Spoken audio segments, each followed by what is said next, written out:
Hi guys, Ted here, and today's video is going to be about what it cost me to live in Boracay on a monthly basis.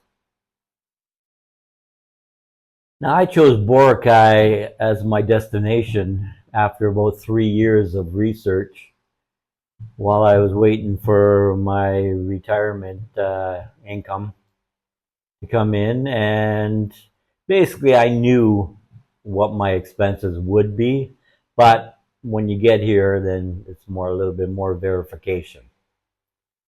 Now, these prices are basically as living here as a single guy. If you're gonna have a girlfriend, then you have to adjust for those. If she has a kid, stuff like that, it's obviously going to cost you a bit more. And these will just be your basic costs because if you're into fitness like I am, you've obviously got to buy the proteins, the vitamins, stuff like that, which aren't terribly available here. So you're going to have to buy them off Amazon or actually Shopee and Lazada over here are good because the prices are relatively ratioed down to what Filipinos can afford. So the prices are actually cheaper for a lot of the same products coming out of North America. But I'm not adding that in this video. Those are expenses over and above. So we're just going to go through if you wanted to live in Boracay, which to me is one of the nicest places here. You're not going to beat the beaches anywhere else, really. And that's why I came here. Okay, first of all, as you probably saw in one of my other videos, rent. Rent, I'm paying 14,000 pesos per month, and that is including internet. And the internet's good. Again, I chose a place where the cell service is good, the internet's good, so that is important these days.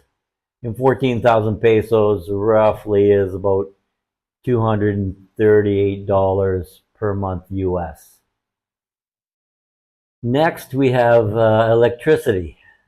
This is based on, I normally turn the air conditioning off on uh, in late evening till I wake up in the morning. So if you get around 10, 12 hours, depending on the day, and I gotta consider this air conditioning that they have in this place. I don't believe it's strong enough, so it never really shuts off, and it never really gets cold. It cools the place down, but it's running all night, so you got to take that in consideration. So the total cost of electricity is 4,700 pesos, which is about $80 US per month.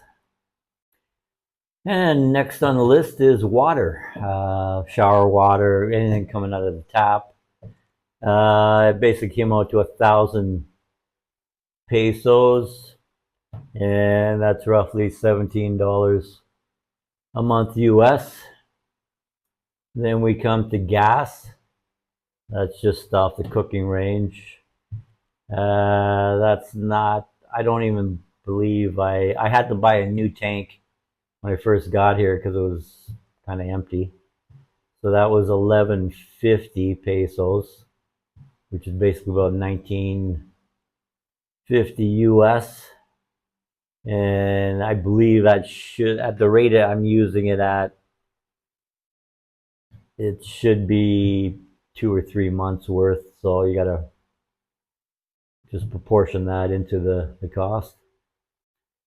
Okay, and next we've got food. That's food you're buying to take home from the grocery store, whatever.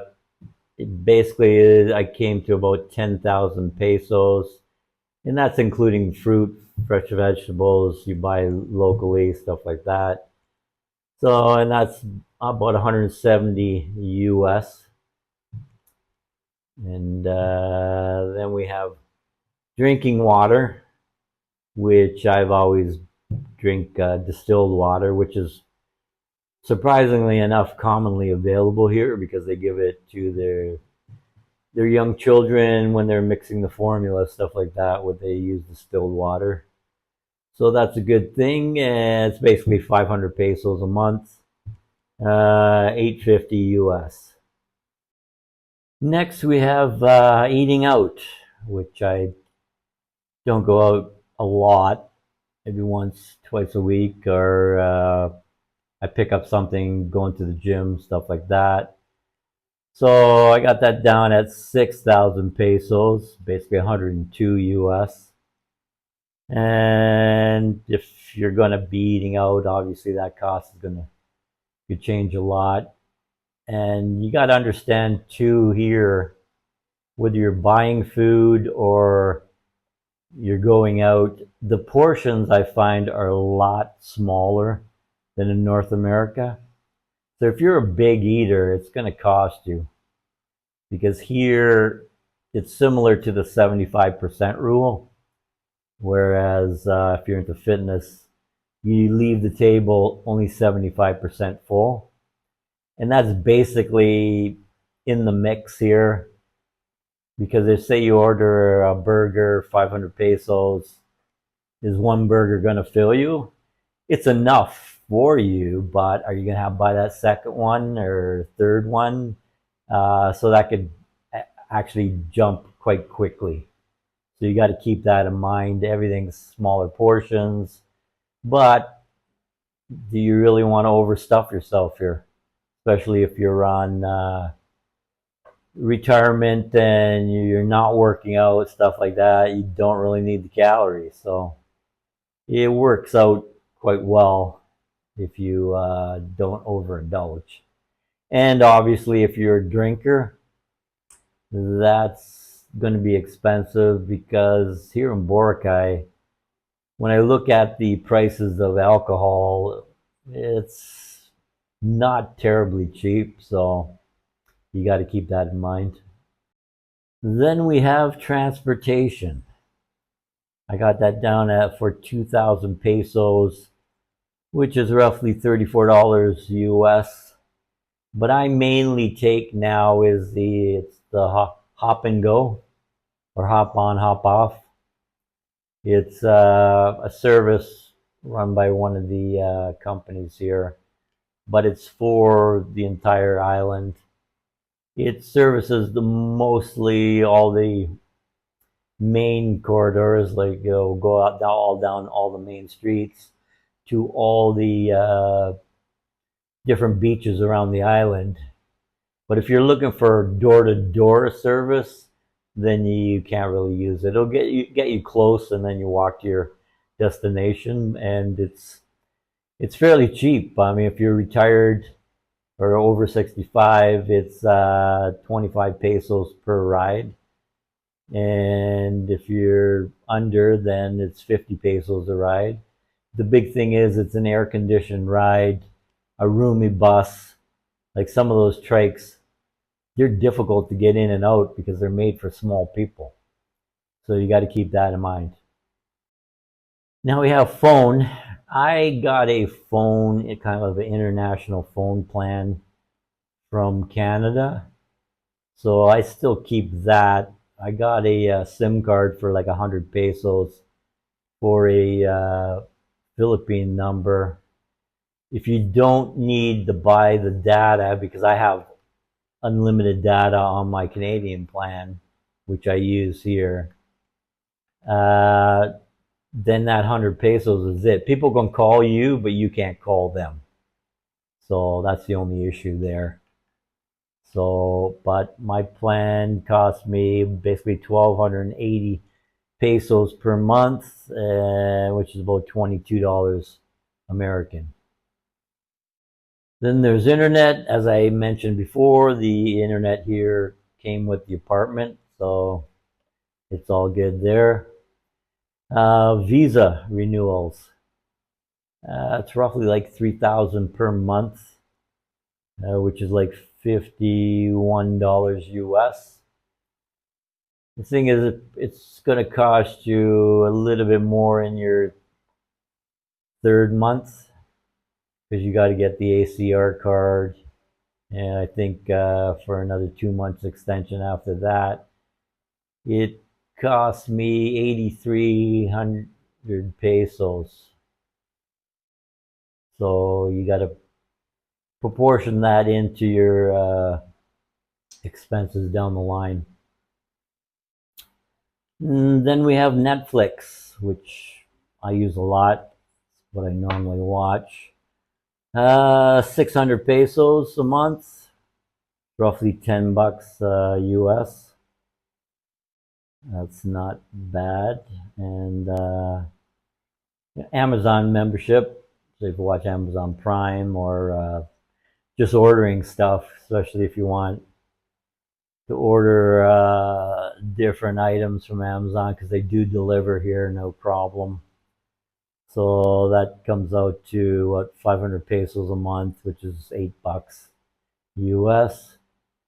The gym, not everybody goes to the gym, I guess, but the gym I go to, it's a little expensive. It's probably like 3 times more expensive than the gym in Canada, but I figure you're paying for the air conditioning because I went to the Iron Throne, which I got another video about that.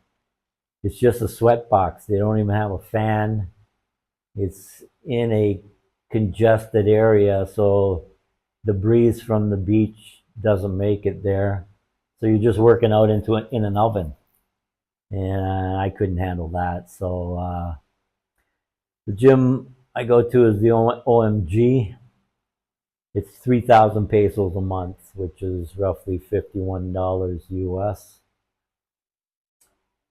So again, I'm paying for the air conditioning. So it's something that is part of me, so I got to pay.